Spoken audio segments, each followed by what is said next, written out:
Hello, hello mga kayus, mga ka-TikTok, mga ka-YouTube. Ito makulimlim pa oh. Napakaulap.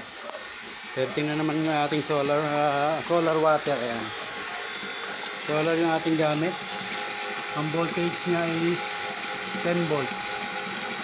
Ayan. Tapos yung maliit lang battery natin, ayun oh. Ilang yung battery natin, then 12 volts yung ating solar panel. Solar pump. Ayan. 12 volt na solar pump. Ayan yung ating lakas ng tubig oh. Di uno ang labas. Di uno ang labas ng tubig. Solar pump natin yan. Kung gusto magpagawa, medyo may kamahalan ng konti itong ating CC saka yung kwan. Pero okay siya. Kulimlim pa siya ngayon. Voltahe na lang niya is 9 volts.